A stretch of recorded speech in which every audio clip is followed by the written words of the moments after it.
It's the Friday before Christmas, and this is your Friday Night Smackdown review here for December 23rd, 2022.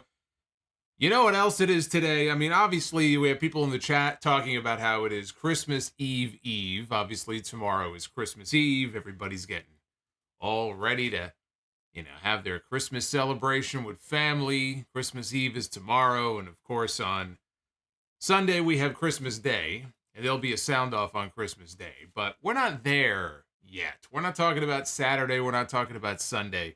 We're talking about tonight. Do you know what today also is? Today is maybe the best day of them all. Today, and I came prepared tonight. Today, there it is. It is Festivus. It is a Festivus for the rest of us. Bro. Merry Christmas. I brought my pole. I told you I would. I went out and I got the best pole because, look, Russo Elf brought me this pole. I didn't have to go to Home Depot. I didn't have to go to Lowe's. I didn't have to leave the house. All I had to do was pick up the phone and make a phone call. I knew exactly who to call if I needed a pole. And Russo Elf has delivered us an aluminum pole as per tradition. There it is.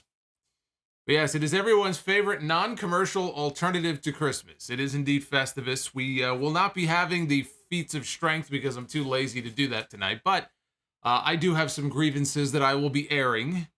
You didn't think we'd have a Festivus celebration without the airing of grievances, now did you? So we'll talk about my grievances here. After tonight's filler episode of Smackdown, it was a taped holiday filler episode of Smackdown. Not a whole lot to really get excited about. Fun main event. Fun for what it was. But that's about it. There really wasn't much more to it than that. But before we go on, I do want to mention here, we'll get rid of this poll here. The poll will reappear when needed. So Russo Elf will keep that poll nice and safe for us a little bit later.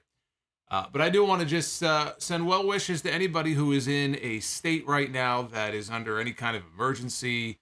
It's pretty scary out there. They have this cold weather, bad storms. We had bad wind earlier. The lights were flickering here, in the apartment. Thankfully, I didn't lose power. But I know some of you may have. Some of you may not have been as lucky. So hopefully, wherever you are safe.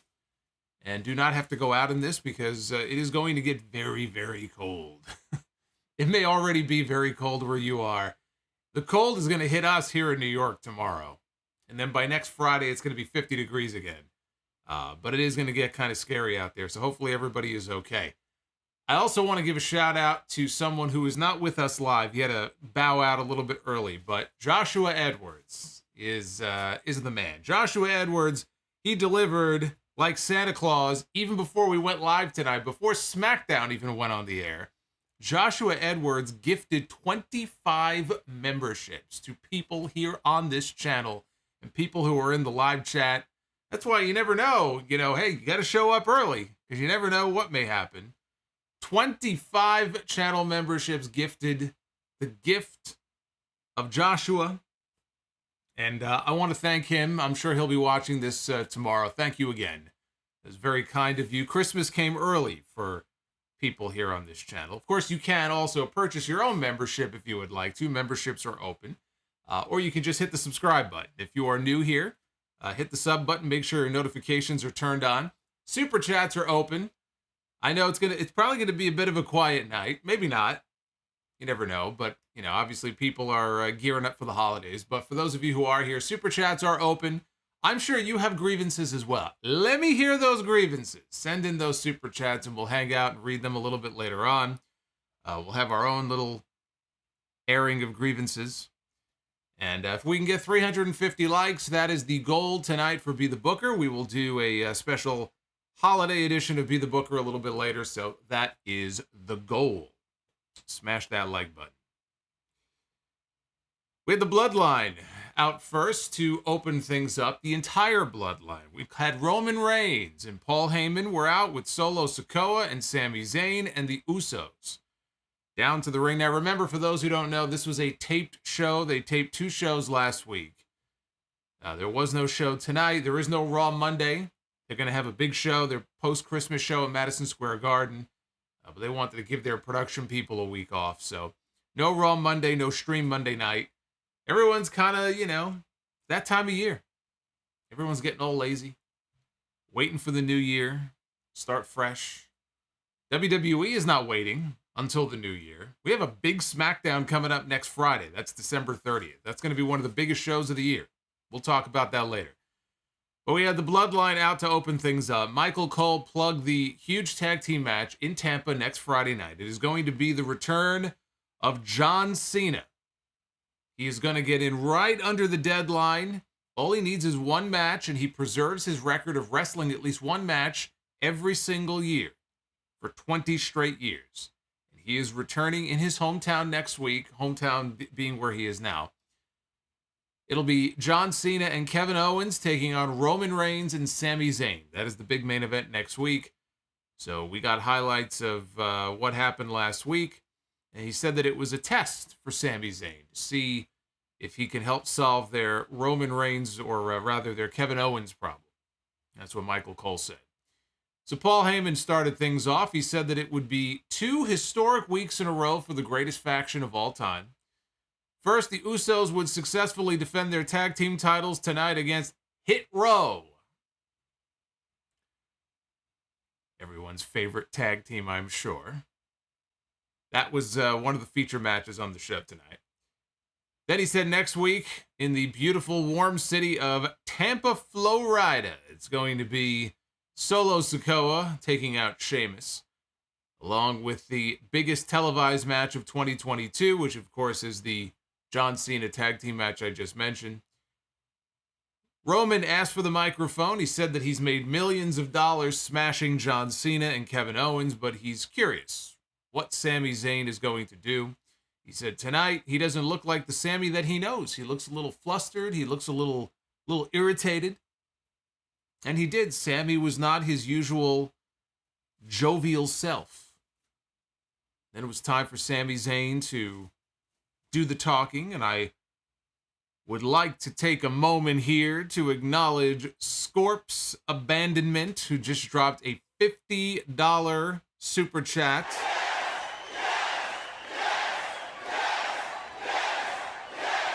Scorps says, "Happy pagan holidays, everyone."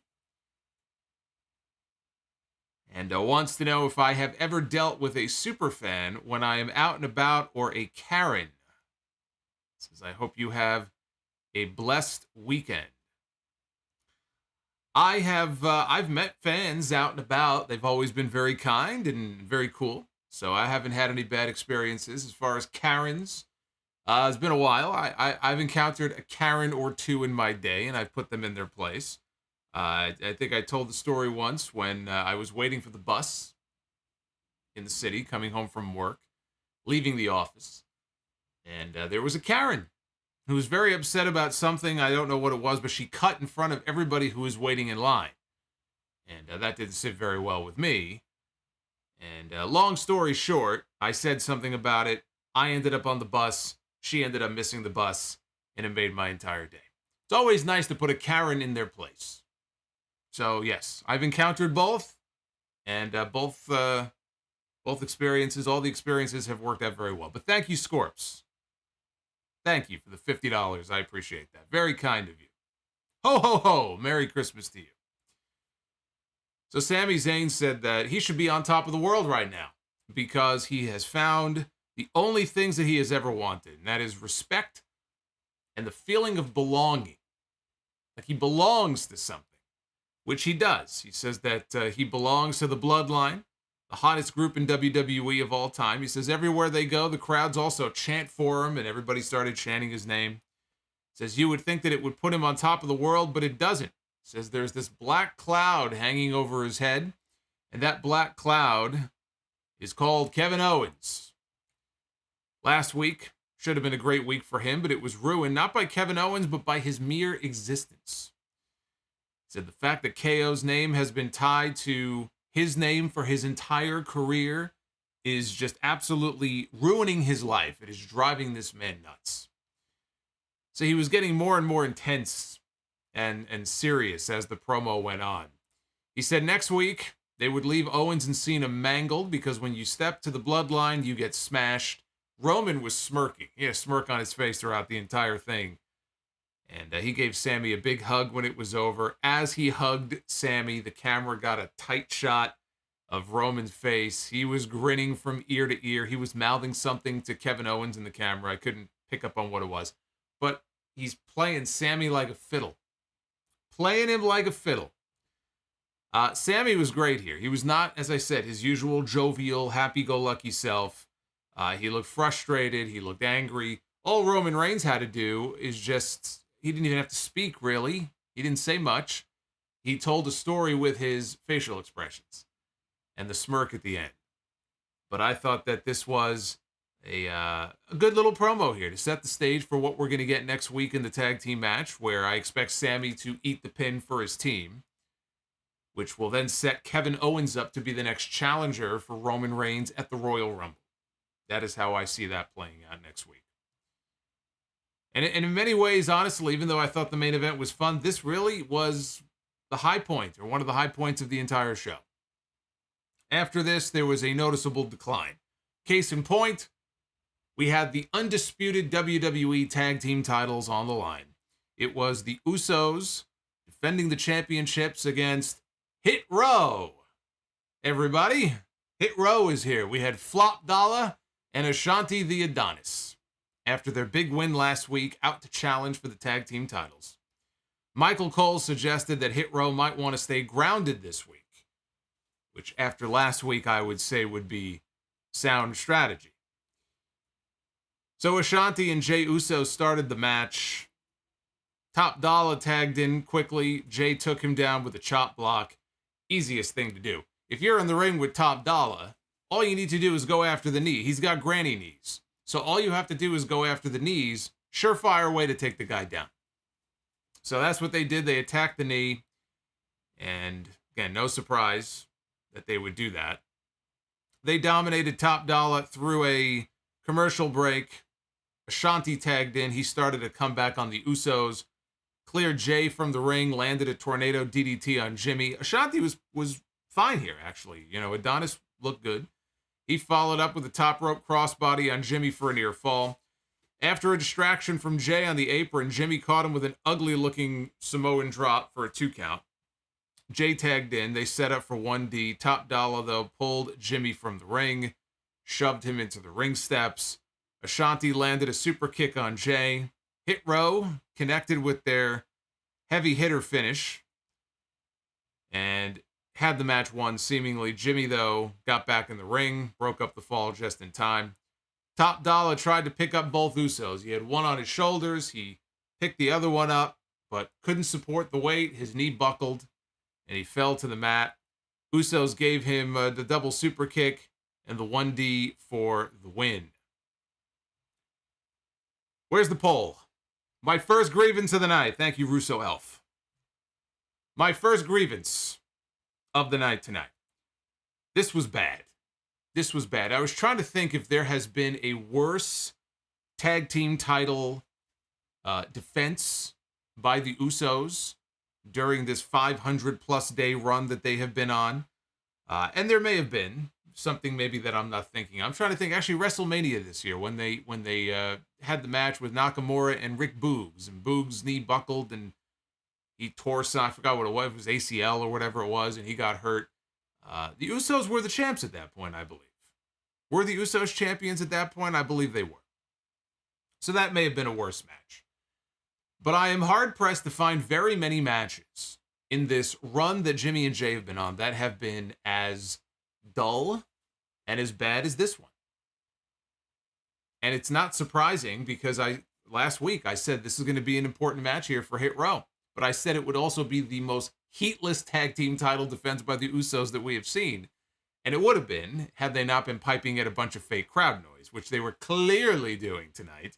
Especially here and in the women's gauntlet, it was very noticeable. I'm sure being live in the building, and yes, I know it was the second taping and people get tired, I know. But this was early in the taping, the second taping. I'm sure that being in the building, this match had virtually no heat. And there was nothing from Hit Row in this match. Ashanti was fine, I guess. I mean, nothing special, but he did fine. But Top Dollar just kind of drags the whole thing down. And so it played out, pretty much the way that I figured it would. But again, they have a developmental system for a reason. And Top Dollar, having seen him now several times, is somebody who would benefit by being back down in that developmental system. Probably all three of them, frankly, would benefit by being back down in that developmental system. Having seen them ever since they came back, they have been a flop. You can call him Flop Dollar if you want to. Because I didn't see anything here that would make me go, oh, wow, Hit Row belongs. Or, wow, Hit Row, I'd love to see a rematch here between Hit Row and the Usos. No, like the Usos finish, the 1D, this was one and done. That's exactly what this is. This is one and done. I don't know what you do from here. If you're a tag team in WWE, you build to an eventual match for the tag team championship. Well, Hit Row got their tag team championship match. They did not impress. They lost.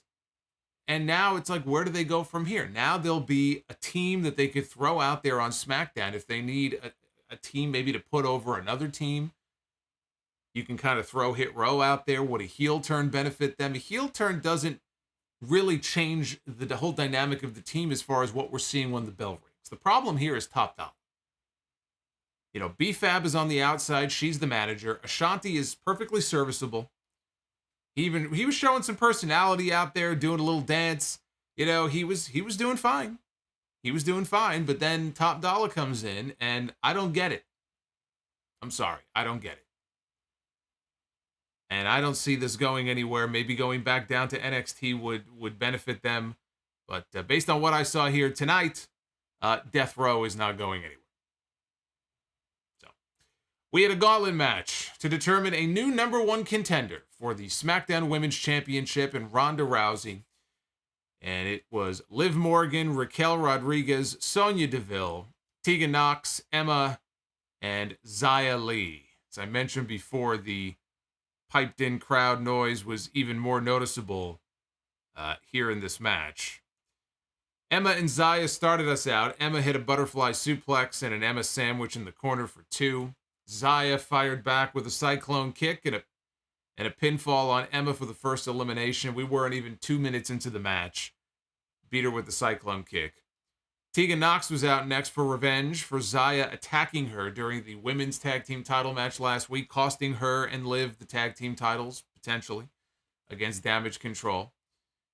And I don't know, did Michael Cole, I don't believe they even really explained exactly why Xia Li came out there dressed in a hoodie to interfere. I proposed last week that it was just her being tired of sitting in catering, and she just wanted some attention, and she wanted to get some television time. That's as good an explanation as any, but they really didn't dive into it here. But Tegan went after her, took her down with a flurry of strikes, landed a top rope crossbody for 2. Both women ended up on the apron. Xia sent Tegan into the ring post. Another cyclone kick from Xia connects to the back of the head, and it's bye-bye Tegan Nox ahead of the commercial break.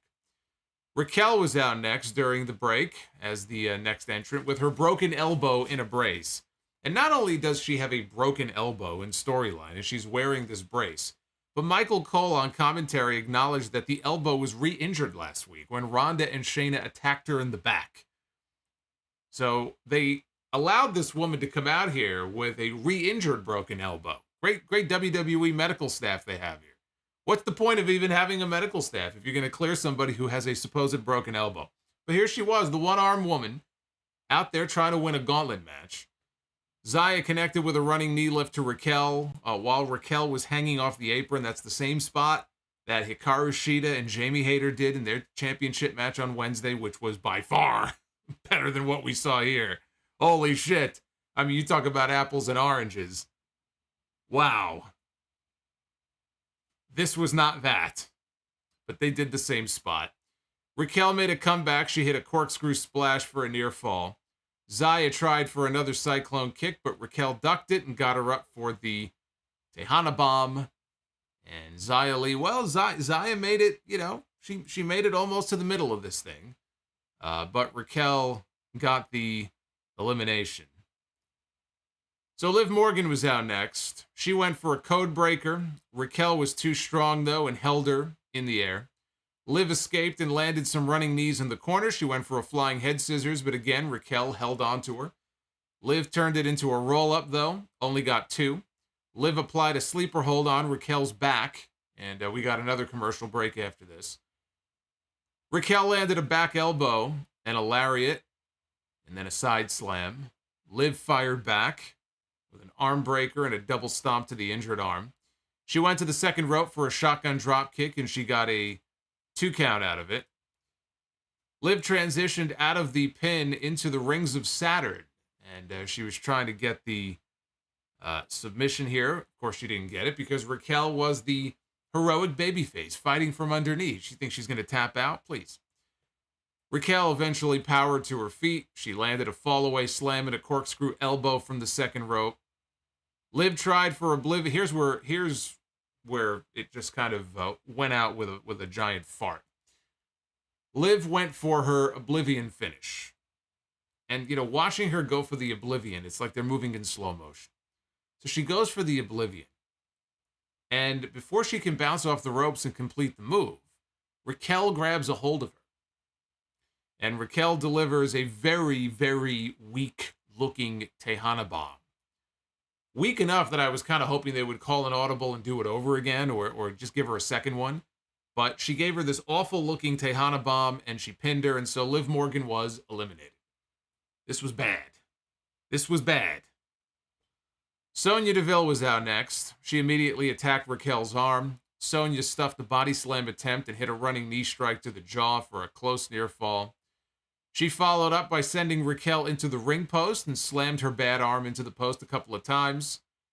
Eventually, Raquel made a comeback. This all built to Raquel coming back with another bad-looking Tejana bomb that Sonya did not kick out of. And so she gets the win, Raquel does, but she has no time to celebrate because immediately they hit Ronda Rousey's music and out comes the SmackDown Women's Champion.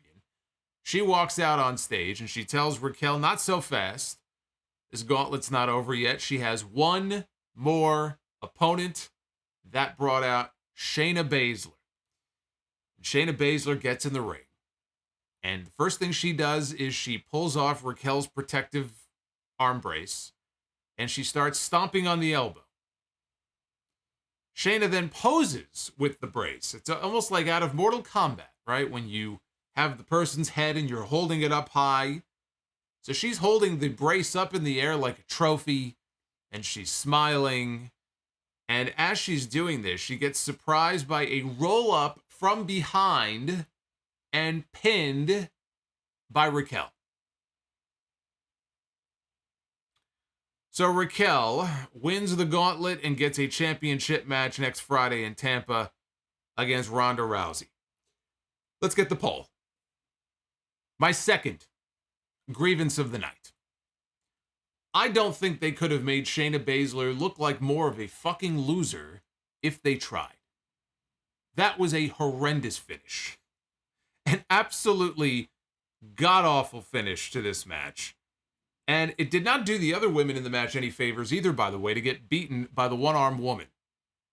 And to get beaten by the one-armed woman who is trying to sell the fact that she has this supposedly broken arm. And so she can't get the full strength that she would, or the full lift that she would normally get in her finishing move. The problem is, she hits these Tejana bombs and they look fucking dreadful. And these women have to sell for it and lay there and get pinned. So I don't see how this benefited anybody. I know what they were trying to do. They were trying to tell the heroic underdog babyface story with Raquel fighting back from injury to get the win. And she outlasts these 5 other women. And now she's going to get her big championship match with Ronda Rousey, the woman who broke her elbow. It's a very basic story.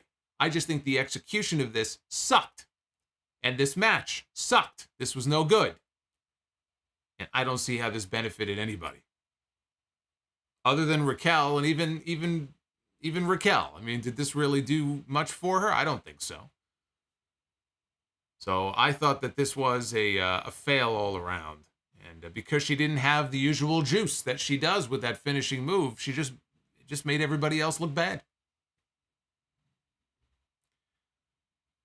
So they aired highlights from last week's show with LA Knight stomping Bray Wyatt in the corner as Uncle Howdy appeared. Uncle Howdy appeared in person, in the flesh, live in the arena for the first time. And he stood there and he left. So they had a graphic up before the commercial break that said Bray Wyatt vindicated with a question mark. Bray was going to be out for a promo next. So Bray Wyatt got his full entrance. He got in the ring. And he said that one of the hardest things in the world for him to do is to come out and talk to crowds with the world watching at home. Says that he doesn't think that he'll ever get used to people wanting to see him and getting excited to see him. He tries to present us with the realest version of him, but he doesn't know if there is a real version of him. That's a key line that we'll come back to later.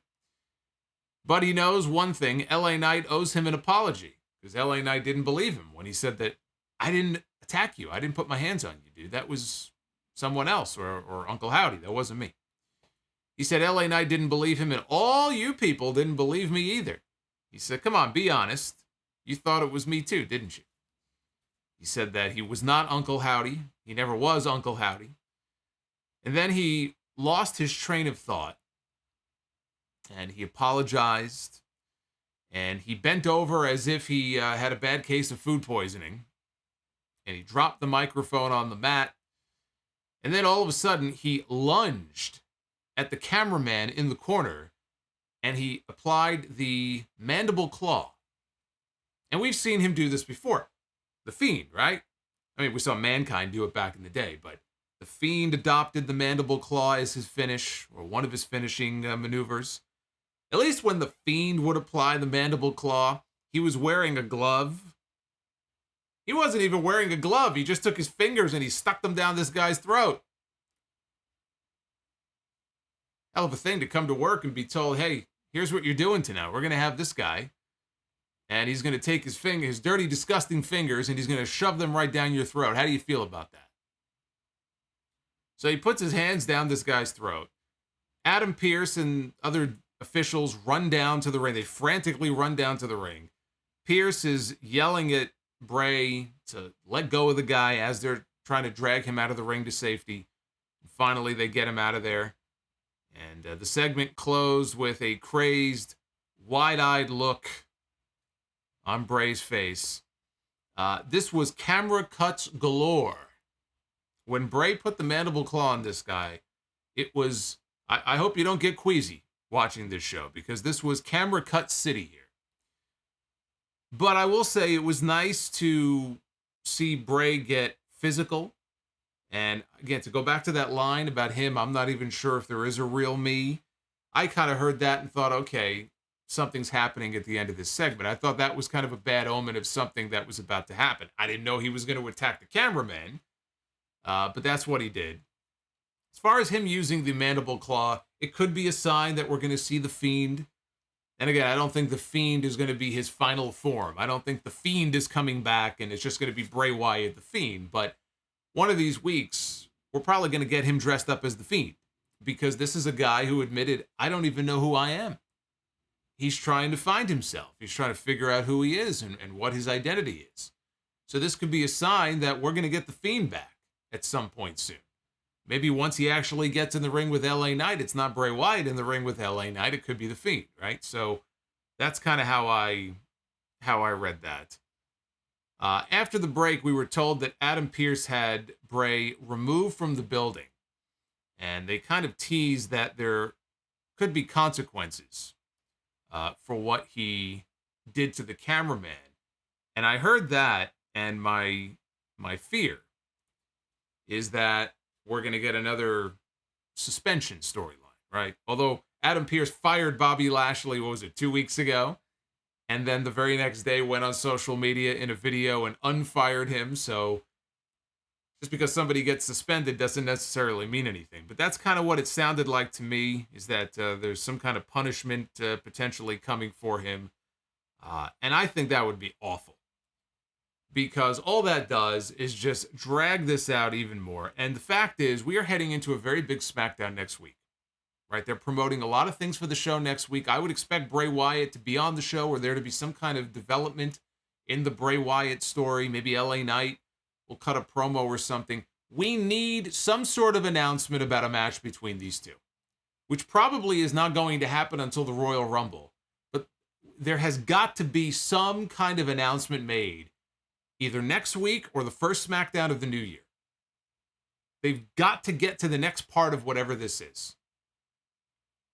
Meaning in ring with Bray Wyatt and LA Knight, which is who he is feuding with right now. I just don't want to feel as if this is just treading water here, which is kind of what this feels like. And I don't know if anybody else noticed this. I didn't notice it last week. He may have been wearing it last week too.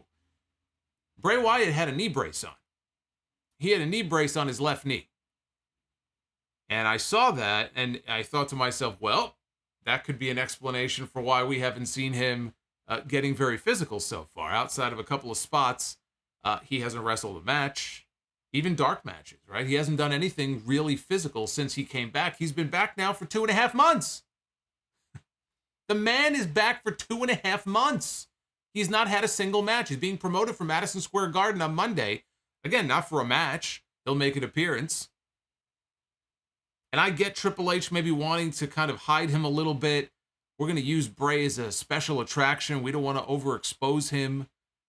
And I think there's something to that. I'm not saying Bray Wyatt should be on television wrestling jobbers every single week like any other person, but I'm saying we have now reached a point. We are approaching 3 months since he came back to WWE. Now, I see the knee brace, and it's entirely possible that they have kept him out of the ring because there's some sort of injury. It can't be that serious, because if it was, he wouldn't be appearing on television as often as he is. He'd be at home recuperating, but I don't know. I mean, to me, that's a bad sign.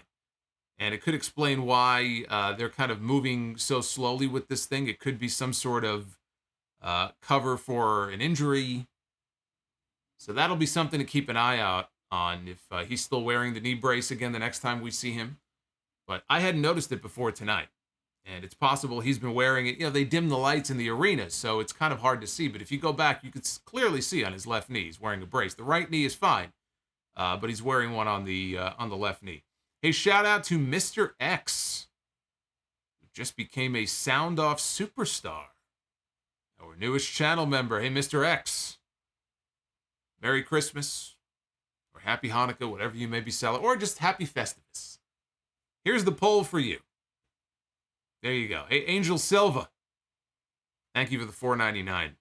The Bliss fan thinks that the knee brace is part of the story. I don't know what part of the story that would be. It's not been mentioned. It's not been focused on.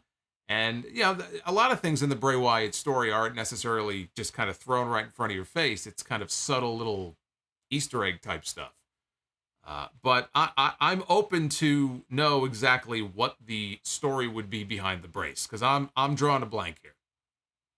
Is there some part of the story here that I missed that would explain why he would be wearing a knee brace? I think it's more likely that it's some sort of minor injury and he's not 100% yet. That would explain why he has not been back in the ring. Speaking of injuries, Rey Mysterio, all recovered from his injury, was back in the ring tonight against Angel Garza, who is back to just going by Angel. I thought he got his last name back. Didn't he and Humberto get their last names back some time ago? Apparently not. Apparently he's back to just being Angel. They showed Karrion Kross and Scarlett watching from the crowd. Garza mocked Mysterio's size, so Rey slapped him in the face. They did some lucha-style wrestling here. Mysterio hit a top rope senton and then went for the 619. But Humberto pulled Garza out of the ring. And so Mysterio took out Carrillo with a dive. Mr. X says, I guess I celebrate Christmas. After all, my avatar has a dog called Santa's Little Helper. The avatar is so small, I couldn't even see what it is. But anyway, Merry Christmas to Mr. X. So he took out Humberto with a dive. Mysterio ended up hitting the 619 on Angel and then followed with a slingshot DDT from the apron into the ring for the win. They only gave these two guys 4 minutes. I actually wish they would have given them longer to go out there and just let them go balls to the wall. But for what we got, as short as it was, I thought it was good. After the match, Ray stood on the ropes and stared down Cross and Scarlett, and Cross pointed to his watch. So, after the break, Cross and Scarlett were shown walking the hallway in the back. And Emma walked up to Scarlett and asked who they thought they were to disrespect a legend like Rey Mysterio. And then she mentioned her being Scarlett, calling Riddick an idiot. And this was a few weeks ago. And Scarlett said that she didn't call him an idiot, she called him a fool. And Emma hauled off and slapped her right across the face, and Scarlett made like she wanted to attack her.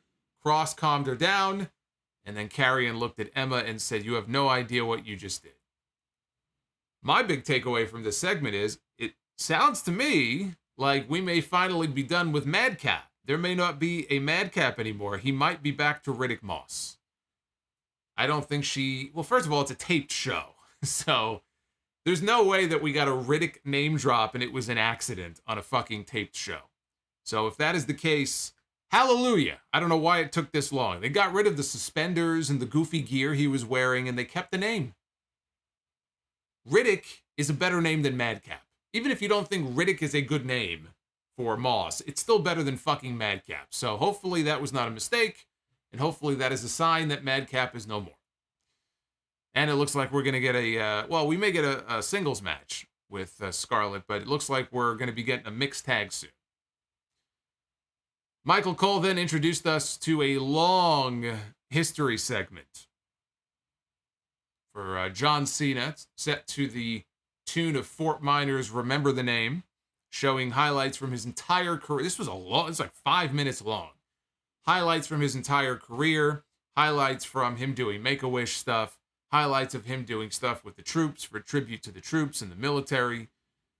So this was to get everybody excited to see the return of John Cena next week.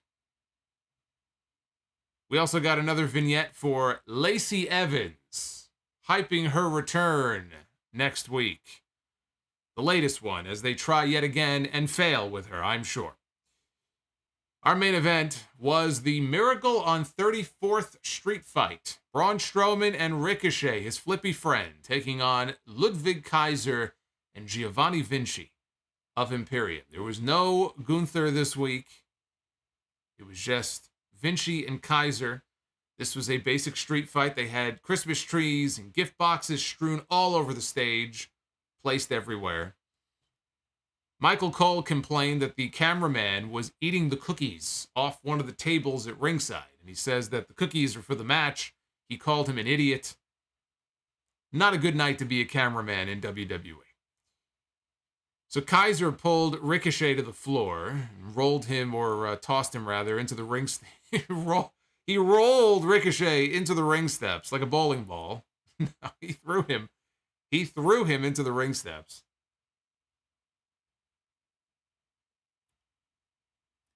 Nick wants to know, does this mean that Scarlett is going to wrestle now? I mean, I think the idea was always that Scarlett would wrestle at some point. I mean, that's why they didn't have her and Karrion Kross together when he initially debuted on the main roster, because they wanted her to wrestle. But she had, I think she suffered some sort of boob injury, which is why she never did debut on TV. I know that's a very crude way of describing that, but that's, I think, basically what happened. But yes, I would imagine that she's going to be getting into the ring at least for a mixed tag. But anyway, so I'm glad that Brumakian picked up on the pun that I went for there. We had the Kaiser roll. He rolled Ricochet into the ring steps. Boy, you people need everything spelled out for you, don't you? I'll talk slower. So Kaiser and Vinci attacked Strowman with a series of chop blocks, kept him on the ground. Eventually, though, he got to his feet, dumped both Kaiser and Vinci to ringside. Ricochet ran the barricade, hit a flying head scissors that sent Vinci flying into the barricade, heading into the final ad break of the night. Strowman caught Vinci with a right hand, that opened him up next to his left eye. And they showed a replay of it. So he potatoed him. And he busted him open pretty good. Or maybe it was the left eye. It was the left eye that he opened up. On stage, Strowman tossed Vinci and Kaiser into the gift boxes and the Christmas trees. They came back to deliver a double suplex to Strowman on stage. Back at ringside, there was a chair shot to Ricochet's back while he was on the apron. He had his back turned. And he was getting ready to do some sort of springboard move into the ring. But before he could even get up off the ground, and it might have been Kaiser, who caught him in the back of the head with a chair shot. It looked like it caught him right by, like almost like his brainstem, like the bottom part of his head. And Ricochet immediately grabbed his head and went down to the ground. And I didn't see any blood. It's not like there was a pool of blood all of a sudden on the floor. But it was pretty clear that he got bonked in the back of the head. And it was after this that Braun and Imperium spent several minutes brawling over on stage. And Ricochet was taken out of the equation. Now, if you remember last week, they taped 2 shows. While we were on the stream, there were people who were tweeting that Ricochet may have gotten injured at the taping during this match. And there was one photo on social media that showed Ricochet outside the ring being tended to by people. It looked like maybe he was hurt. It's hard to see what was going on. So I'm guessing that what happened is he got hurt. He may have been busted open himself. We already had Vinci busted open. Ricochet may have also been busted open, but I'll bet anything that that photo that was floating around was from that moment in this match. So while they were brawling on stage, the referees and people were tending, and the trainers were tending to Ricochet. And if he was bleeding, they had enough time to clean him up.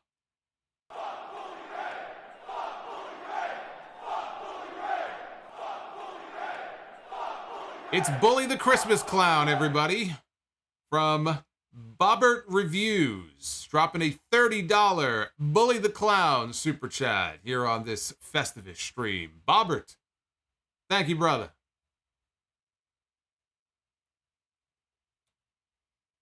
Says, happy holidays. I watched the replays of your podcast and your streams while doing my morning workout with Ring Fit Adventure. Hope you had a great 2022. We had the best year ever for the show and for the channel, and hopefully we'll have an even bigger and better year in 2023 because of people like you. So, Bobbert, thank you for the $30. Have yourself a very merry weekend and a very happy new year. So, anyway, that's my guess as far as Ricochet getting hurt. That's probably where it happened. Obviously, he wasn't hurt that badly because he got back into the match. And if he was bleeding, they cleaned him up pretty good. There was no sign of anything after this. But back over by the stage, there were 2 giant boxes set up. So Vinci and Kaiser go over to the first box on the left, and they open it up. And out of the box comes a ballerina who begins dancing, and they're playing music in the background as the ballerina dances away.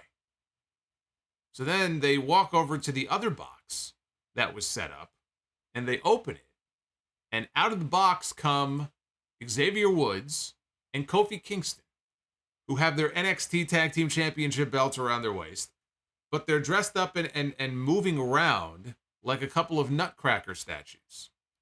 And they march out of the box, and they turn to Vinci and Kaiser, and Woods kicks one of them in the balls, and then Kofi kicks the other one in the balls. And then they walk over to Strowman, and they give him a salute. So that was the New Day's big cameo here on this show, as a couple of nutcrackers. So then Braun Strowman, who is over by the stage after he is saluted by the Nutcracker New Day, decides to charge on down to the ring, and you know what followed. All aboard, everybody! The Strowman Express!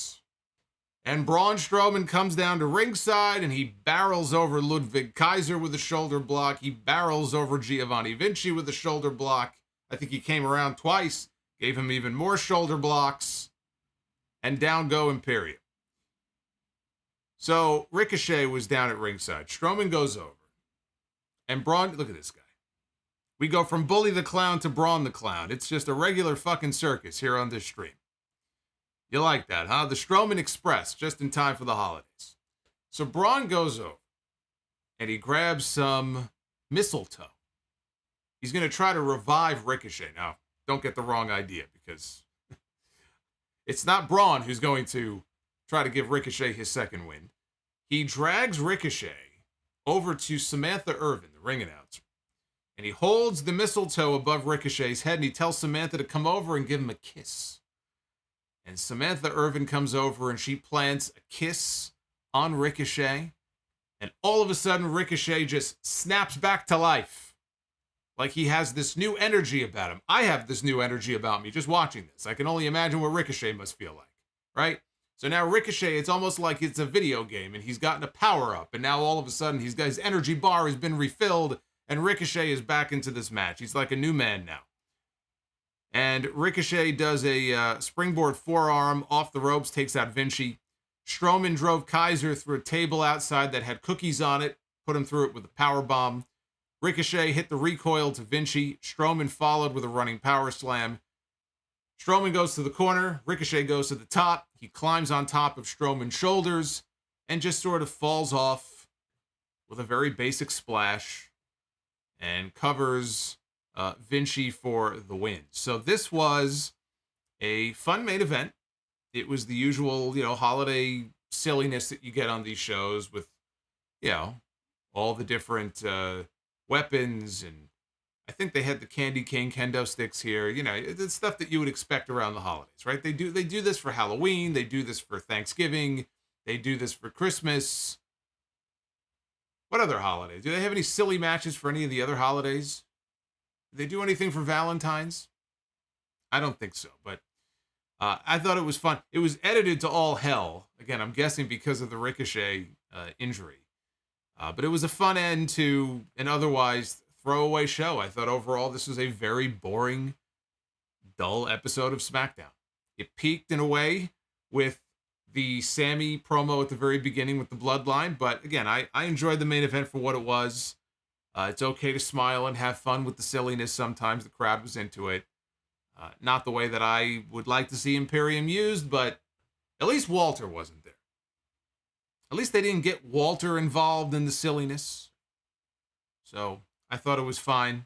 The rest of the show, very forgettable. The big show, well, not that big show. The big show is next week. It is John Cena coming back, tagging with Kevin Owens against Roman Reigns and Sami Zayn.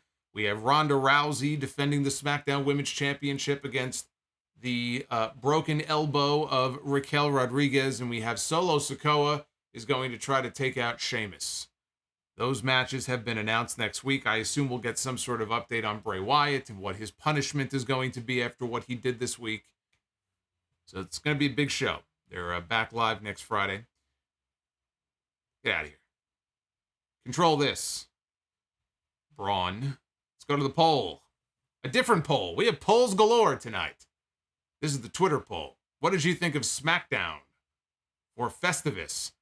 You want a sign of how dead it is this time of year? We don't even have 500 votes yet in this poll. That's the lowest. This is probably the lowest total that there's been since I've been going to these polls. 420 votes so far. We've got 47.6% thumbs up, 31% thumbs in the middle, and 21% thumbs down. That is not a good score. Hey, Deputy Dog, no, I don't believe they are dating anymore. Just asking about Braun and Raquel. I don't believe they are. So this poll sounds about right. Again, not a very good episode of SmackDown. But I'll tell you what is going to be a very good episode. The Sound Off on Sunday. You get a brand new episode. There isn't a whole lot of news to cover, but there's a few things. We're going to talk about Miro and that whole situation. But Sunday is also going to be my top 15 matches of 2022. We do it every year. I have condensed it down and ranked the 15 best matches of the year. We're going to be doing that on the Sound Off on Sunday, plus Wrestler of the Year, Tag Team of the Year, Show of the Year. We're going to do all the awards. So it's going to be a very special episode, 788, dropping on Sunday. So make sure you watch out for that. All right, let's head on over here to your Super Chats. Rated R Superstar. Thank you to everybody who has dropped a dono. Like I said, it is the airing of grievances tonight. If you have grievances to air, get them on in. And we'll read them and we'll go through these.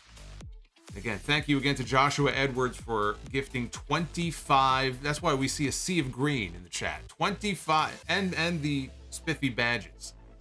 Some people have a different logo badge depending on how long you've been a channel member for. But yes, Joshua Edwards, thank you for that. Yes, there will be a new show on Sunday. This train doesn't stop. This train keeps on rolling. Doesn't matter what holiday it is. So you're getting a new podcast on Sunday. I don't know why you would expect any differently out of it. It's my Christmas gift to all of you. So when you're trying to pull yourself away from the in-laws or the relatives that you really don't want to be hanging out with, now you'll have something to occupy your time. We have got Regina D. Fistbump with the $2 super chat. What happens first? John Cena number 17 or Vince McMahon books WWE again? We will get John Cena number 17 at some point. The clock is ticking, but I think we have a better chance of getting number 17 than Vince booking again. The God of Seduction is back to drop a $10 super chat. It snowed today in the city. It's a Festivus miracle. Festivus begins with the airing of grievances. Hit Row sucks. Chad Gable isn't being used right. There aren't enough backstage fights, and Bray is stale. Uh-oh. Don't let BlissFan hear that. Joshua Edwards dropping in earlier to wish everybody a very Merry Christmas. Liquid Sharingan has been a channel member, a Sound of Legend. That's the highest tier for 8 months.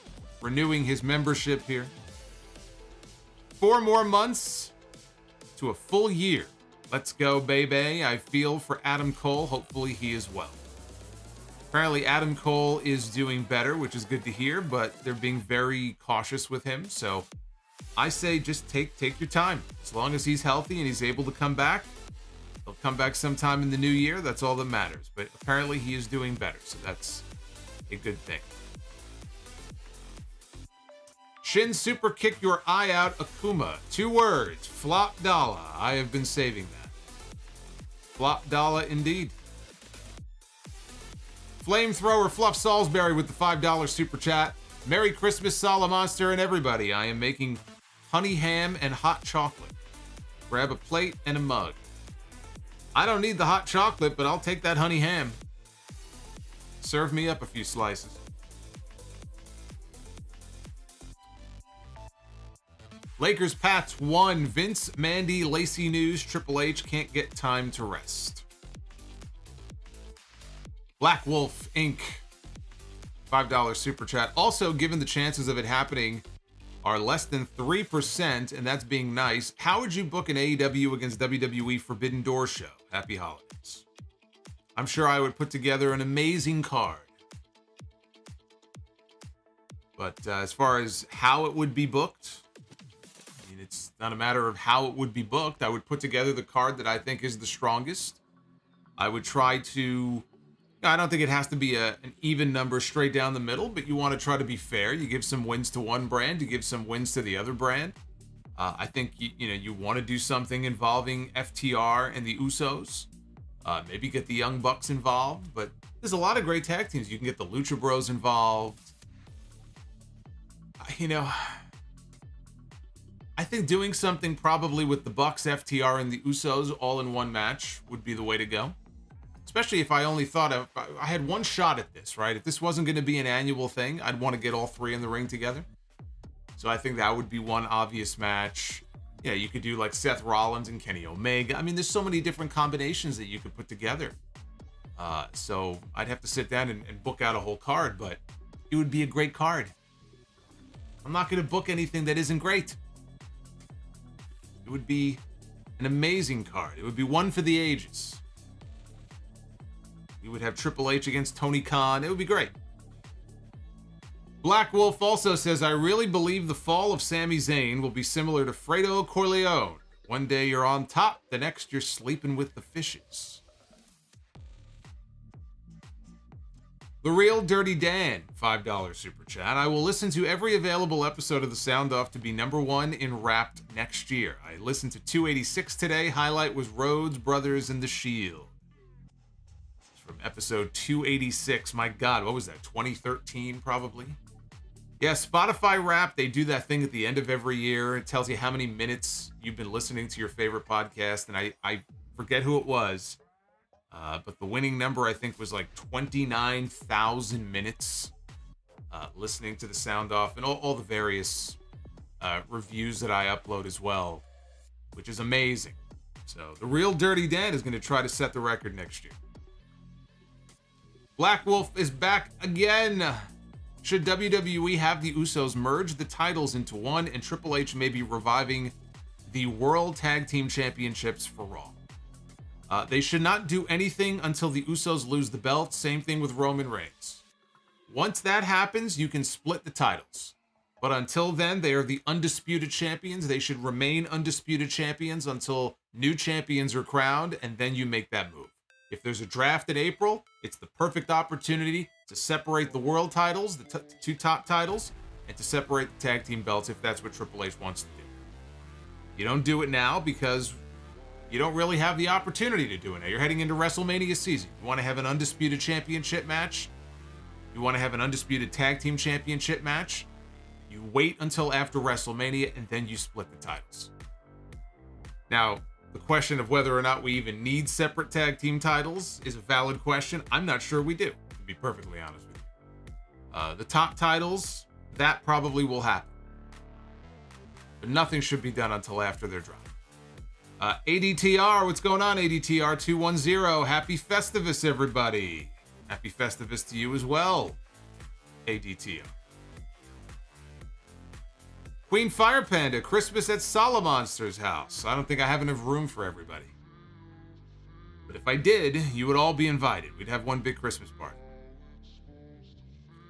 Slim Yoshi, Merry Christmas, Solomonster. Hope you have a great Christmas weekend as well, everybody in the chat.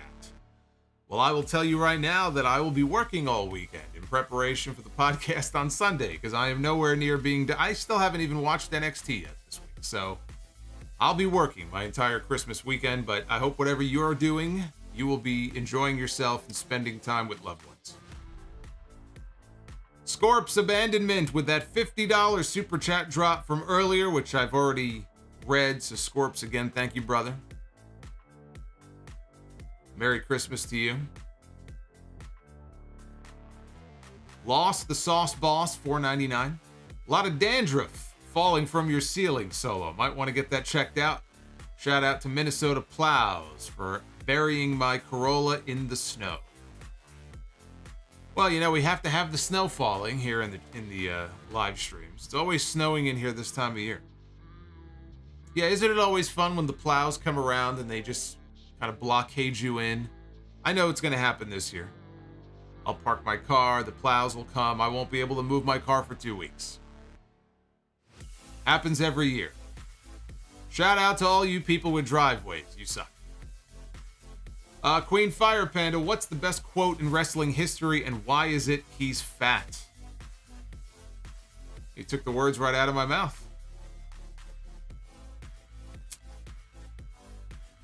I would consider the British Bulldog quote, I'm going to win because I'm bizarre. When he said that, or the kid, maybe. The kid in the audience from SummerSlam at Wembley Stadium, right? British Bulldog's going to win whether he wants to or not. Sounds like a promoter in the making. Food Hive, can we just fast forward to the Royal Rumble, please? Yeah, I wish we could. I wish we could just push the button and just get to the Rumble already. Angel Silva, $4.99. Keep 3, throw away 1. HBK, Brett, Flair, or Rock? Me personally, I'm throwing Brett away. I know he's your favorite, but sorry, not sorry. So I'm keeping 3 and I'm throwing 1 away. I'm keeping Brett. I am keeping HBK. And I am... keeping HBK, keeping Brett. And I'll keep... Gosh, you know, it's hard. It's hard. I throw Flair away, I lose the 92 Rumble. I mean, this is a no-win situation for me here.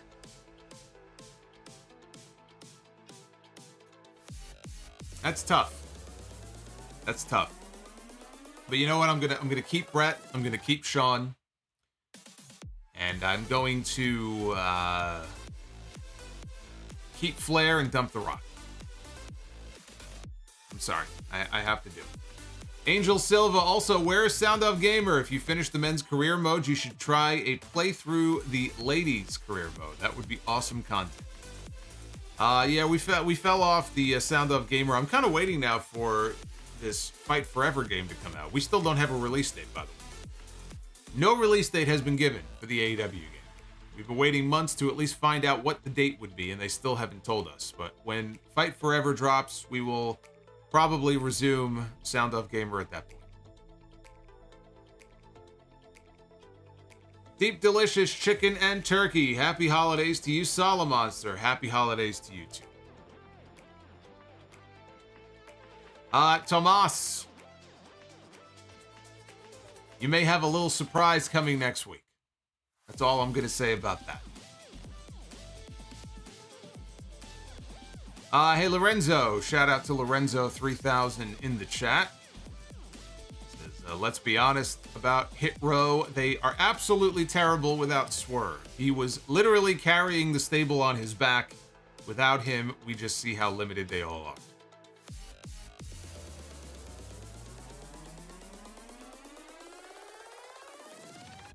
Food Hive.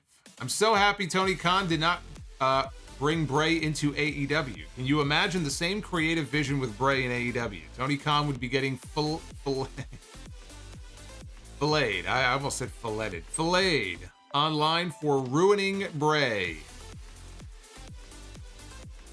We'd see Bray even less if he was in AEW. You think we haven't seen much of anything new with Bray here in WWE. At least he's making appearances every week. In AEW, he would have showed up once and then he would have disappeared for 4 months.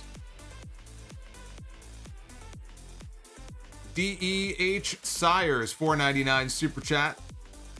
Save Ashanti the Adonis by pairing him with Carmelo and Trick, two guys that have charisma. And have Melo be the leader and Ashanti and Trick the team.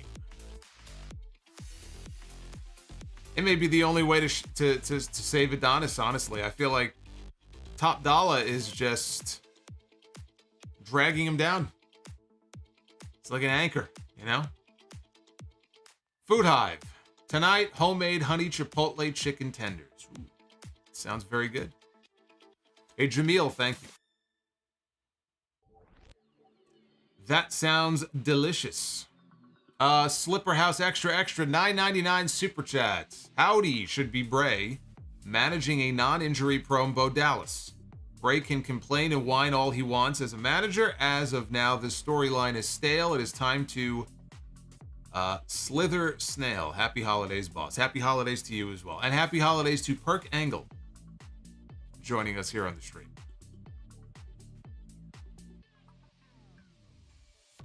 Bobbert Reviews with that $30 Bully the Clown super chat earlier on says, I watch the, again, replays of your podcast while he works out, which is very cool. Extra motivating.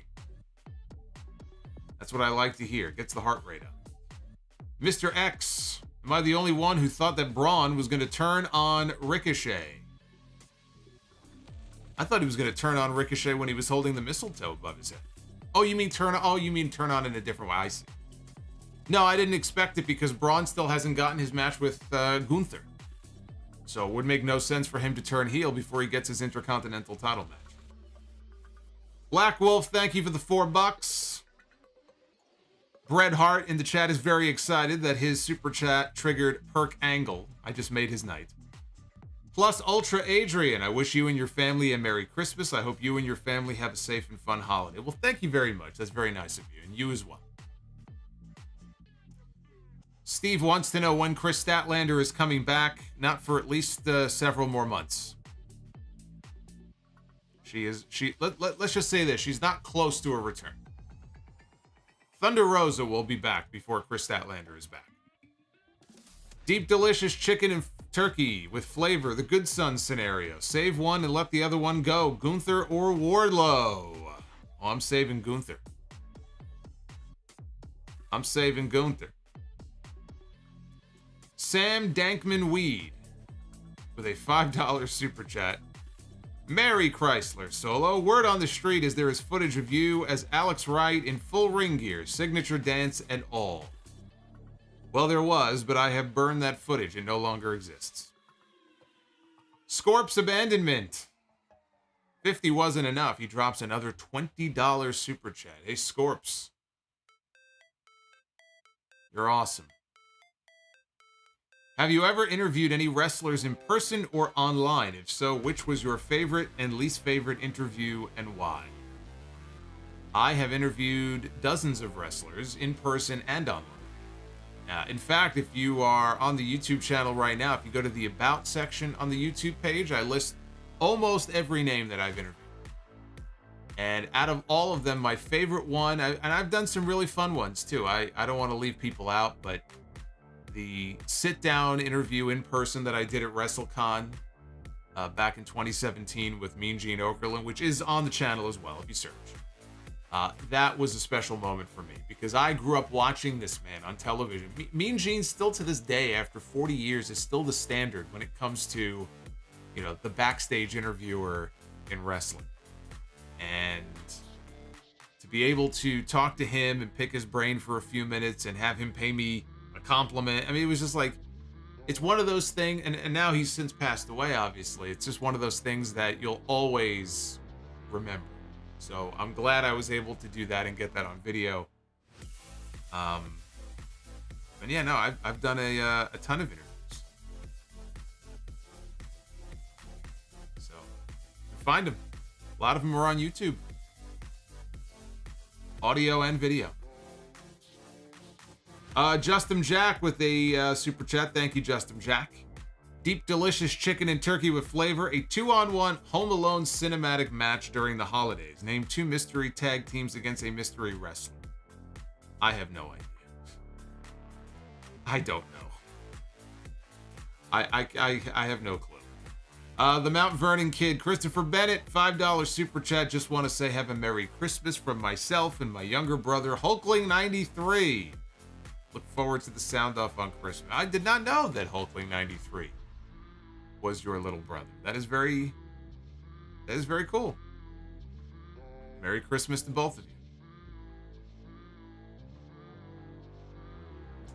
you. Dan Richards, happy holidays. Thanks for another great year of content. You have a breakout star for 2023.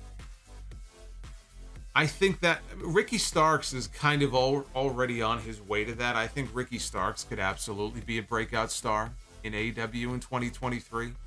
I think that in WWE, we're going to get a bunch of NXT call-ups. I think Braun Breaker could be a breakout star on the main roster. I think Carmelo Hayes will do well for himself on the main roster. I know they're very high on Von Wagner. I'm not as high as they are on him, but you know, we may see him on the main roster before long. So I see some of those names like a Breaker and a Ricky Starks, hopefully having a breakout year next year. Those are some of the names that I'm looking at. Sam Dankman Weed, the best quote is Vince saying when he dies, he wants to go straight to hell. I'm sure he'll be there. We've got deep, delicious chicken and turkey with flavor. It's time for Jade Cargill to drop the TBS title. I would book her in a fatal 4-way match and she does not have to take the pin. That is a terrible idea. That is a terrible idea. She is going to be the champion for, I don't even know how many days now she's had the title for. Right? She's approaching 50-0. Eventually, she'll be flirting with 50-0. When the time comes for her to lose, she needs to lose. Protecting her and hiding her in a fatal 4-way, I don't see what that accomplishes. I mean, there's going to come a point where she has to lose. right? You win for so long, eventually it has to pay off in a win for someone else, for a babyface to come in and take the title from her. And I think that's just a cheap cop-out way of having her drop the championship. I don't like that idea at all. Who you calling Pinhead? $1.99. The real Dirty Dan. Not if I have anything to do with it. Well, there you go. Bread Heart says, book your own random Royal Rumble Solomonster on Be the Booker someday with 30 wrestlers. Merry Christmas to all the lovely people. That will be a very long Be the Booker segment. Somebody wanted to know then who beats Jade. I wanted it to be Chris Statlander. And I would still like for it to be Chris Statlander. It's a matter of how much longer is she going to be out for. She's going to be out for 4 more months, 3 more months, 2 more months, 6 more months. I mean, it really boils down to when she's going to come back. They could drag this out longer and just wait. Because here's the thing. It's not like she's going to come back and on day 1, you're going to put her in a match with Jade.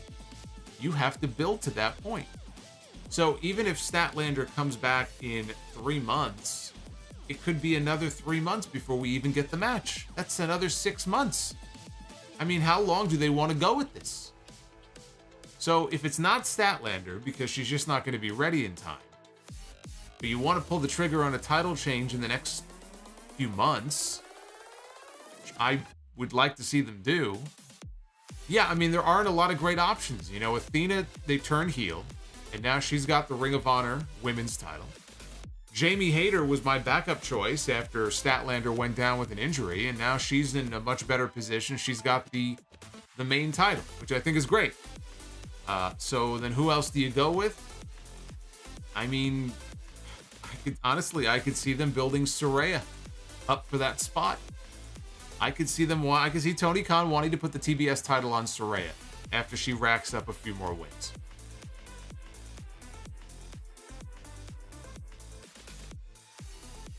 Cameron Spencer, do you think WWE uses business as business as an excuse to justify acting like assholes? Yes. I believe they do.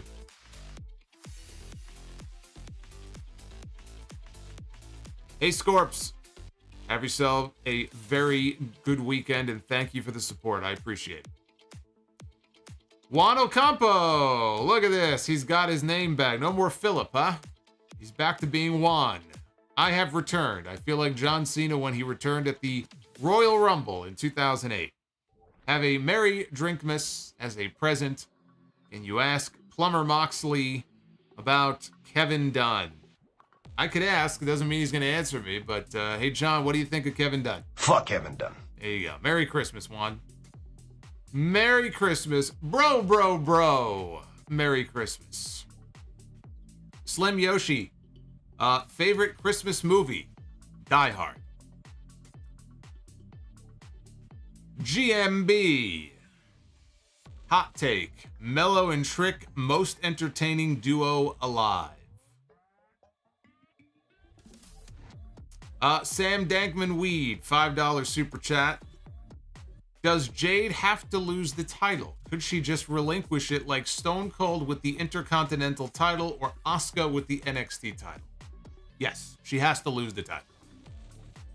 I think it is the right move to make, that at some point there is a babyface who comes along who can topple the unbeatable heel champion. It does not kill Jade Cargill if she loses one match and drops her championship. So yes, I believe when you have it'd be like saying Roman Reigns has been the champion for what has it been? 800 days? Over 800 days? There's no guarantee he'll lose it at WrestleMania. But let's say we get to WrestleMania or WrestleMania time. He retains the title at WrestleMania and then comes out on Raw actually, we know he doesn't show up on Mondays. He shows up on SmackDown that Friday to relinquish the title. Because nobody can beat me. I'm going to go home for a few months. I'm going to relinquish the championship. You could put it up in a tournament. How fucking stupid would that be, right? You build to the big moment where you have somebody who takes the title from the champion. I mean, that's the way you do things here.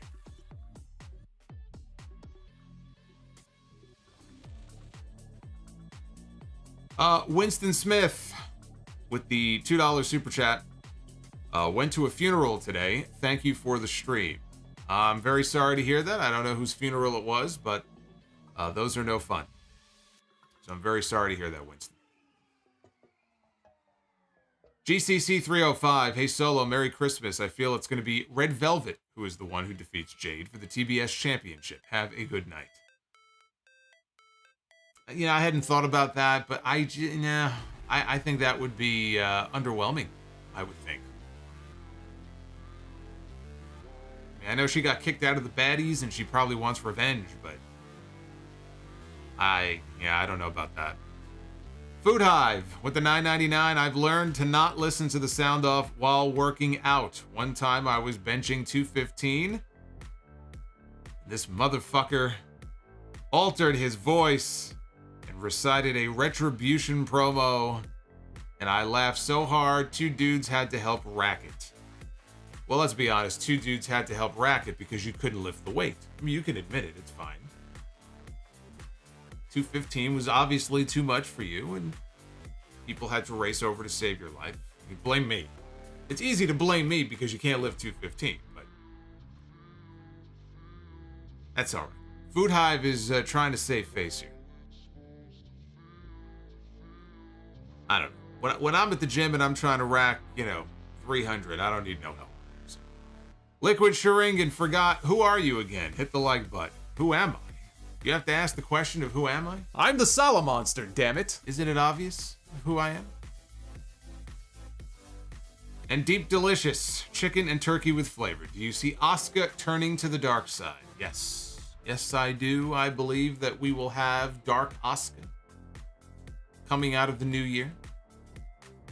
I don't know that it'll be a return to Kana in the full Kana makeup, but I do think we are going to get a darker side to Asuka when she comes back. I believe she's back in Japan right now. Probably celebrating the holidays.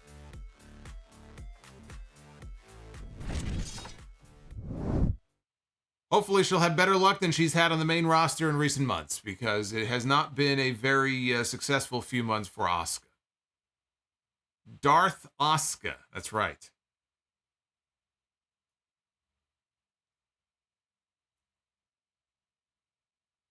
And by the way, we are getting a new look to AEW Dynamite after the first of the year. Tony Khan has confirmed Dynamite and Rampage will have a new look, probably new graphics, a new set.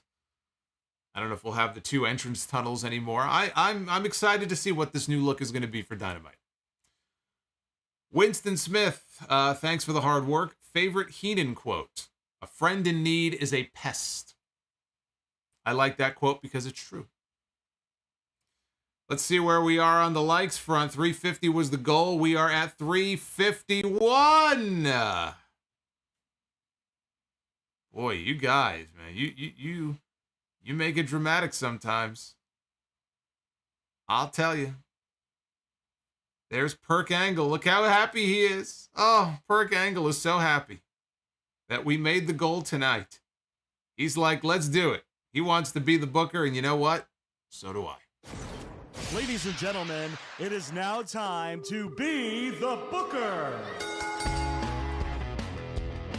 Let's go. It is a very Merry Christmas installment of Be the Booker. I should have put Santa Claus. I didn't even think to put Santa Claus in here, but we'll have to do without. Very festive edition. Hopefully that will be a good omen for us here. We begin with the Monster Abyss. How many of you remember the name of that not barbed wire, of the board with the nails in it that he's holding in his hand? I'll give you a hint. It was named after Tony Soprano's sister on The Sopranos. Not really, but they share the same name. Actually, it is the name of, I believe, Dixie's mother, I believe, right? I believe it was Dixie Carter's mother. That is Janice. That is Janice the Board. You know, Abyss is one of those guys who really deserved a main roster run in WWE. And I'm kind of sad that he never got that. Even when he first signed with WWE, I know he's working backstage. It was around the time of the Royal Rumble. And I really was kind of hoping that he would get a cameo in the Rumble so he could at least say that he's wrestled in WWE. I mean, we had AJ Styles debuting in the Rumble. Once upon a time, he got a great reaction.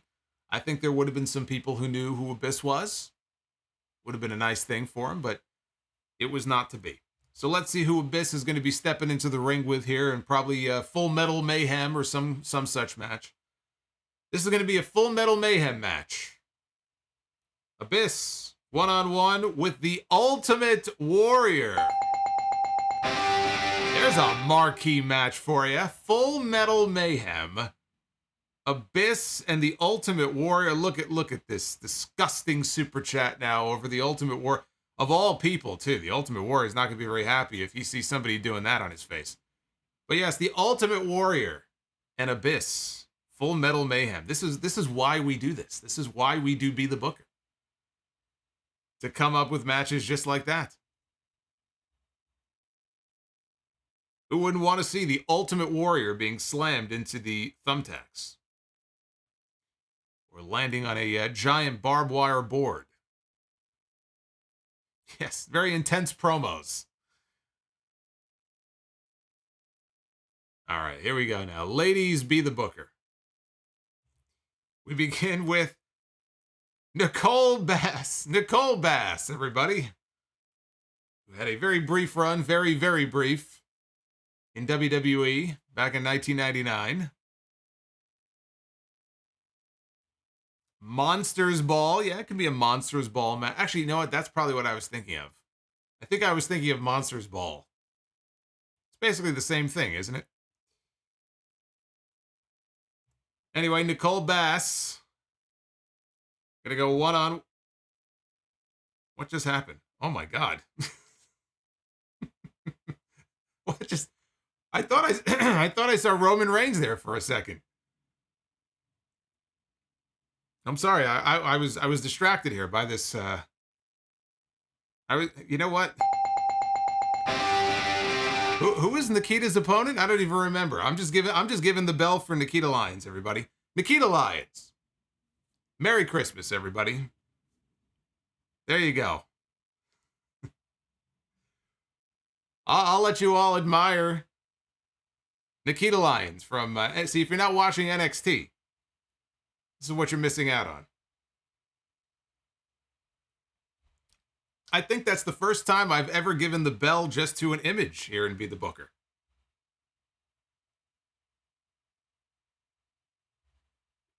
So, we are 2 for 2 so far. So now we're going to try to complete the hat trick. Go 3 for 3.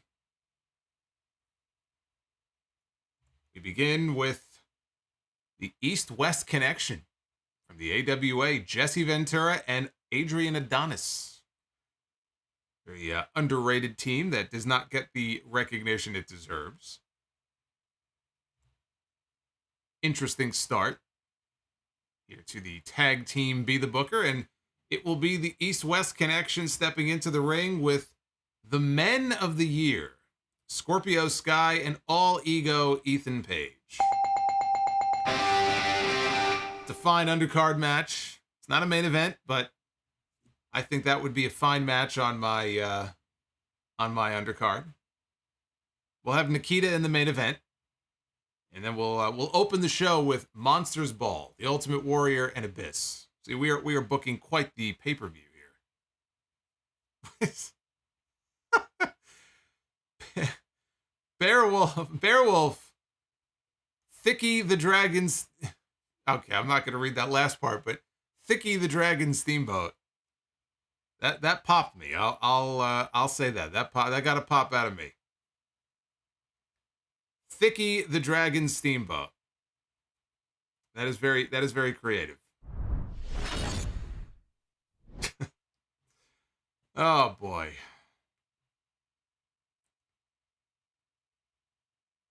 Is Thicky in the Hall of Fame? Where's where's my poll? There it is. Russo elf. All right, let's get back to your super chats here because we had some more super chats here that came through. Liquid Sharingan with the $5 super chat. The TBS title feels too small for Statlander. I feel like she should jump to the main women's title, sort of how Hayter skipped up to that title. Yes, because you're forgetting one very important thing. Chris Statlander has now had back-to-back torn ACLs. And so I would not vault her... No, I would not vault her immediately into contention for your top women's championship. I would actually, in a way, use the TBS title as a way to kind of just test her out, make sure that health-wise she can stay healthy. And if she can have a solid TBS title run, she could vault herself then up to a world championship match. I would not immediately start building her up for Jamie Hayter or whoever the women's champion is at that time. You know, they need to know that they can trust her and rely on her to stay healthy. Kind of like the whole Tegan Knox thing, you know. She's had a whole bunch of knee injuries. And you have to be cautious with that. And I would build her up. TBS title, I think, would be perfect. And if she can stay healthy, she can have a nice run there. And then eventually she'll challenge for the world championship. There's no rush. Thomas, Merry Christmas, Solomonster, and Sound Off family. And let's all wish Thomas a very Merry Christmas. Zizu with the $4.99. I need to know the episode where you first said the "I'm the Solomonster" quote. It kills me every time I hear it. I don't know what episode that was. I don't. I wish I could tell you. I just don't remember which one it was. Sam Dankman Weed. Better pin, Nikita or Jenna Maraska? I probably would go with Nikita. Food Hive. I posted a blueberry cobbler on my Instagram story, and one of you soulless MFers sent me a pic of Smurfette. I hate this chat, LOL. You all have infiltrated my Instagram. His Instagram, by the way, is Food Hive. Food, Hyve. Which one of you was responsible for doing such a thing? It's terrible. Sure, Food Hive can't wait to get under the mistletoe with Smurfette here this Christmas. Deep delicious chicken and turkey with flavor. You are partying with United Empire. Pick one member to be the designated driver. The designated driver in that party. Great O'Khan is part of United Empire, right? Probably Great O'Khan. Food Hive. Tricky the what? LOL. Solomonster After Dark begins. Not tricky. Thicky the Dragon Steamboat. Winston, thank you. We love you too, brother.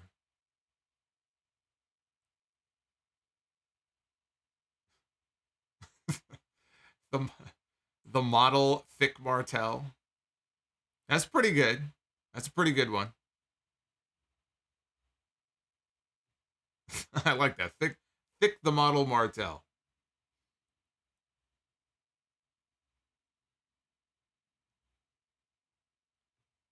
GCC says Jeff Cobb to be the designated driver. Nah, it's got to be Great O'Khan. I hope you all admire, by the way, this Festivus poll, because you may never see it again. Festivus next year is on a Saturday. It only comes but once a year. As do I. Anthony Dominic, what's up, Solomonster? Pick one wrestler from WWE and one wrestler from AEW that you want to see in a match. I want to see Jamie Hayter and Rhea Ripley one-on-one. That's a match. That's an interpromotional match that I would like to see. Juan Ocampo says, what is the drink of choice for tomorrow? I will be having Crown Royal Apple and Coke. I don't think I'm drinking tomorrow, but if I were, It would probably be a Jack Daniels and Coke. Go with the tried and true. I may be saving that for the New Year's Eve stream. I'm preparing for New Year's Eve. Ed Weber says Dante Martin against Ricochet would be his match.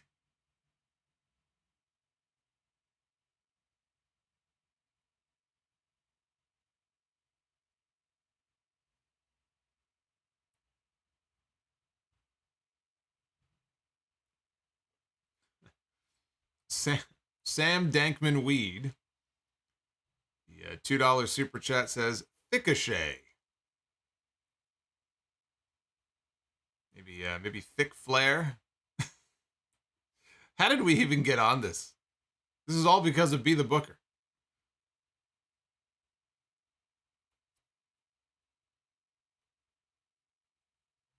Thick Flair is pretty good. Go take a look at some of those early photos of Rick, by the way, when he first debuted. That was Thick Flair right there. It looks like a totally different person.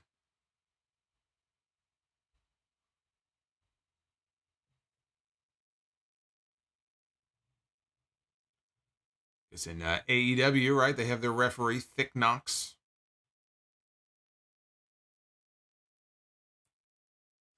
Thick Rude.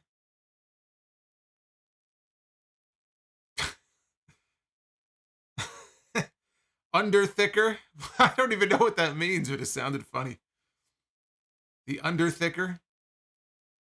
It's appropriate, by the way, we're having this discussion with Russo sitting on my screen.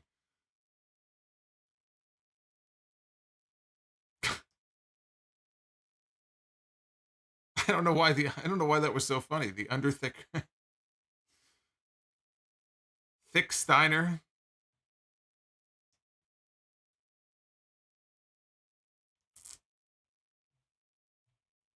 This is supposed to be a Christmas stream. You guys are taking this in a direction that I had not intended.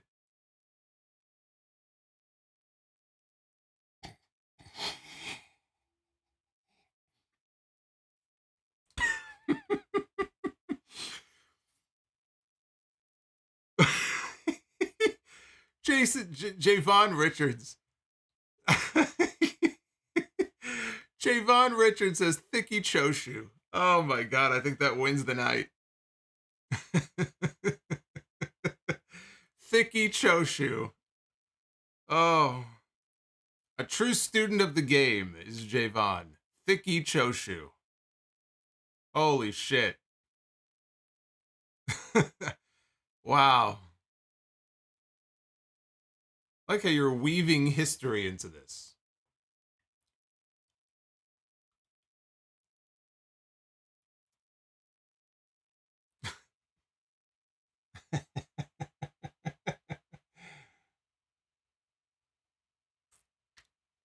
Thicky Cross. Thicky Starks, of course. Yes, Thicky Starks.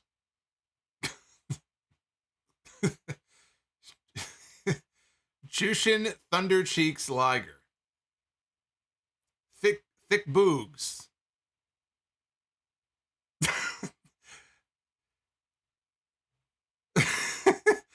Thick Bockwinkel.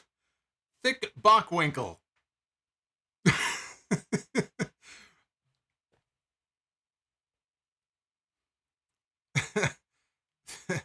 Thick Gauge. It's pretty good. It's pretty good. Oh, man. Masa Acito. I see what you did there. Changing the letters around a little bit. I still think Thicky Shoshu is my favorite.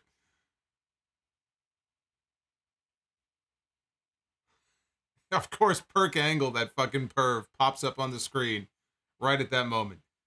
Sam, thank you. He says, the Iron Cheek.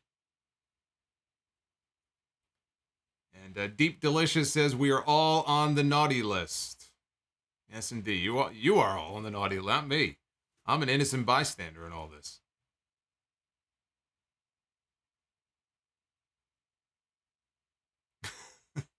Thicky Dozan.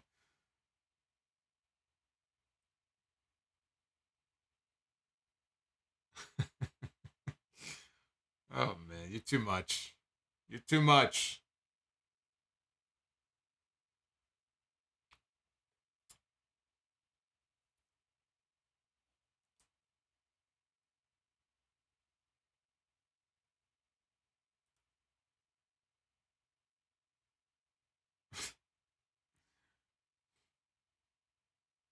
Yeah, nobody is going to top Thicky Chosha. I'm looking at some of these. I don't think anybody is going to top. Who said that again? Was it Javon? Javon, you win. You win the prize. I don't know what the prize is, but if there were a prize, you would win it. For Thicky Choshu.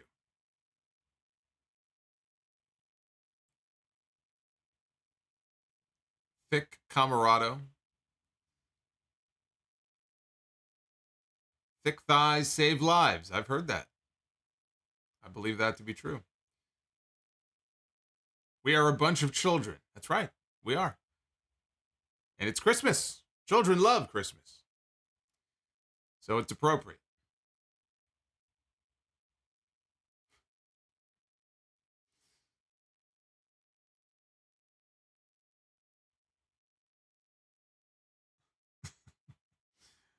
Oh, man. Now I can see why Mandy Rose is going to make $1 million in 2 weeks.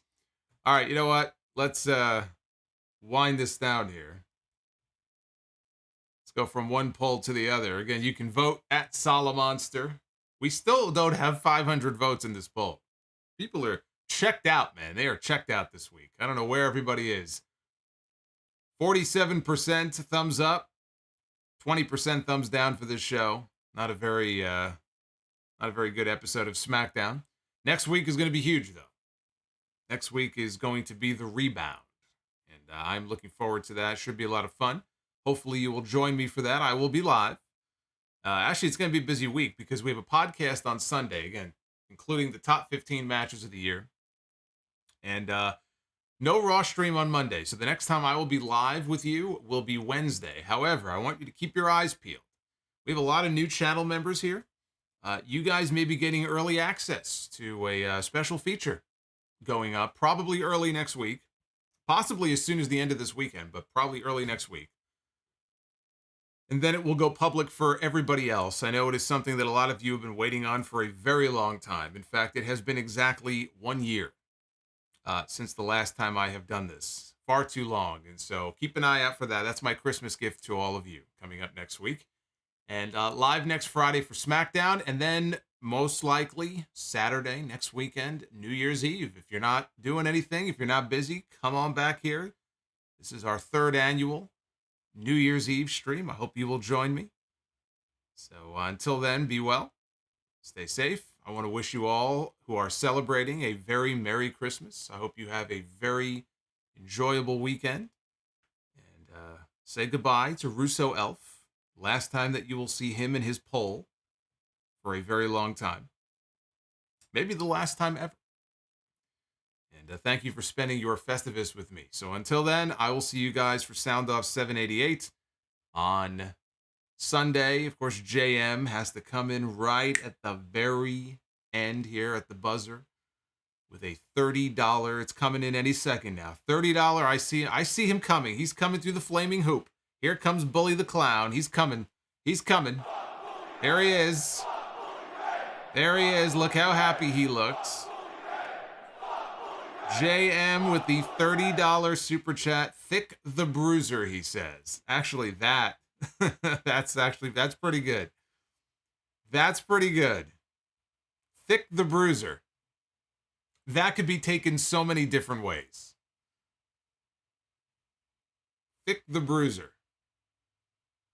See, that was a well-earned super chat right there. JM, thank you. Merry Christmas, brother. We got Drew Johnson in the house, dropping $2 here on the stream. Says, Solomonster, you're the man. And no need to apologize. It's all water under the bridge. Always welcome here in this community. Thank you, Drew. We've got GCC. Boy, everybody's dumping on me here at the last minute. GCC, adrenaline in my soul, and Nikita cheeks looking swole. Very clever. Deep Delicious Chicken and Turkey says, Thick the Rock Johnson. And Uffman Entertainment, Happy Hanukkah, Merry Christmas, Feliz Navidad, season's greetings. Feliz Navidad to you as well.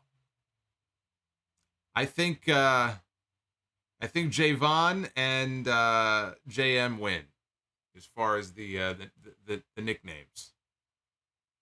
Those were probably the best ones. Tim Lee says, I'm new to this. New to the streams or new to just the general debauchery that has been taking place in these last 10 minutes? Because this doesn't happen all the time. Deep Delicious says, The Big Bang Cheeks, Merry Christmas. And Food Hive, Claudio Astinoli is slept on. Yeah, I'd say that's kind of mid. That's kind of mid, I gotta say. I've seen better in the chat.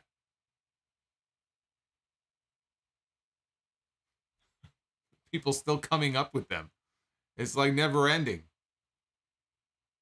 Suzuki Goon is no more. I saw that, yes. And I saw that Suzuki took a picture with all of them. I think it's up on Instagram. Suzuki Goon has come to an end. They're all going their separate ways. Murder Grandpa is back on his own now.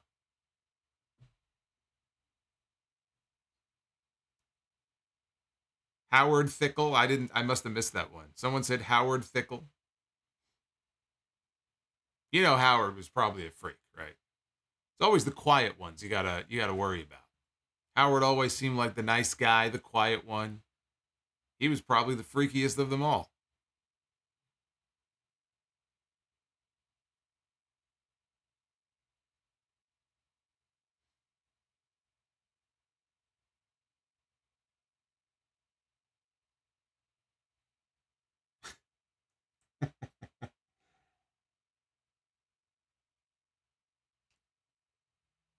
Oh my goodness, Drew Johnson.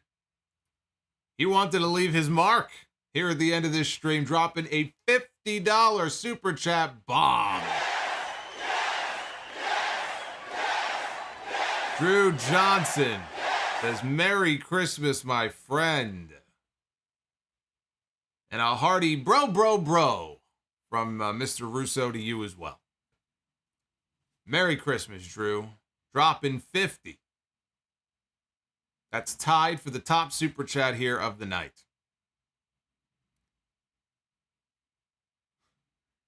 Food Hive says, oh, bask in his glory hole.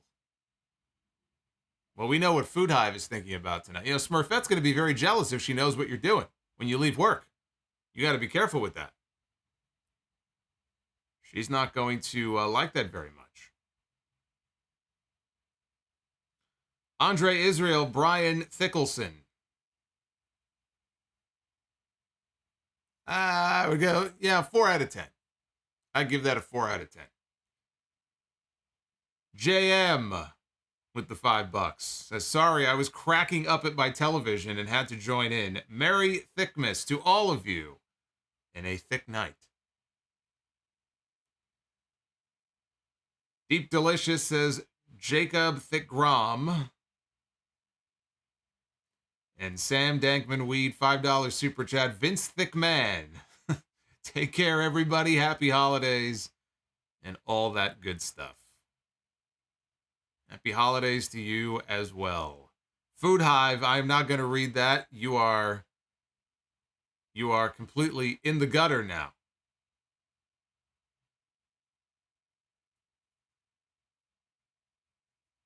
That's terrible. Steve is going to show himself out for Braun Pullman. That is pretty bad. Although we could thank Steve for Russo Elf. So, a hearty thank you to him for that. Mr. X, I wonder who inherited Howard's porn collection. Well, maybe he gave it to charity. You know, there's some needy children out there. I mean, look, everybody's got needs, right? I would hope it was donated to a worthy cause. Dead man walking. And you know what? Since we're in a festive mood, may as well also a Merry Christmas to Kevin Dunn. Fuck Kevin Dunn. Ah. I was trying to be nice. Moxley he just won't let it go. I tried to be nice to Kevin Dunn. It's not possible. It's just not possible. All right, let's get on it. Yeah, Food Hive is obviously drunk. I think Food Hive, sometimes he puts together these magnificent feasts, right, as the great chef that he is, but he's probably, hitting the bottle as he's doing this, and I can only imagine what he has been imbibing in tonight. This is very unlike Food Hive.